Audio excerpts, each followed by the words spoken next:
If you're selling on Amazon, one of the things that you're probably not doing that you should be doing is backing up your entire Amazon catalog.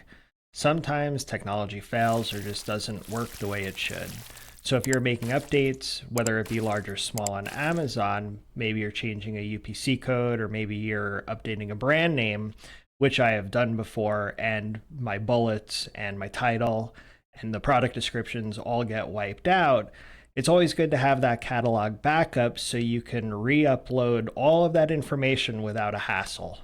I'm Kevin Zimmerman with eBrandery. Let's get into how to download a catalog backup from the catalog listings report. That way, if anything were to ever go wrong with your listings, whether it be in your product titles, your bullets, descriptions, or any other core information that Amazon stores on file, you can easily upload that information back to your catalog without any of the hassle. So let's talk through how to get that report and what you need to do. So first, let's go to the menu, and you're going to go down to Reports and then Inventory Reports. And that will bring you to your Inventory Reports page. Now where it says Select Report Type, you're going to go down to the catalog listings report here. Now, if you don't show the catalog listings report, you can request this from Seller Central. It was in beta earlier this year, so it doesn't always show up for everybody. I had to request it, but they will give it to you. They don't ask any questions, so it shouldn't be a problem for any of you to get.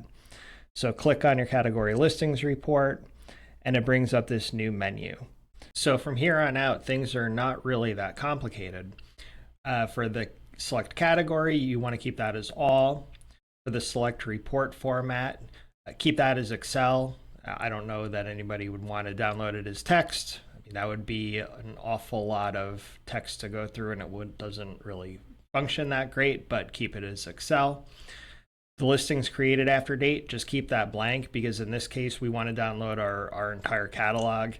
If for some reason you only want to download newer listings, that's when you can enter a date that the listing was created after and download only select listings from your catalog. But for this purpose, we're going to keep it as all. Select filter status or select status filter, that we just want to keep it as all too, but you can do active listings and inactive listings, but we will keep that as all.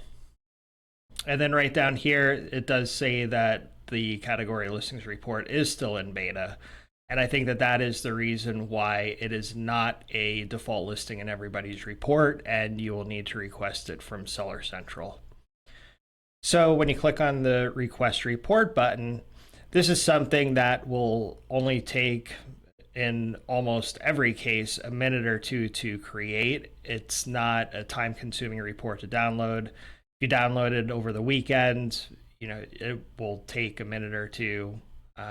Anything longer than that, it just may be a high peak period for Amazon system, but you should get this report pretty quick. And from there on, you should be able to see all of the product descriptions, all of your titles, your bullets, and so on, and see it's already downloaded in full.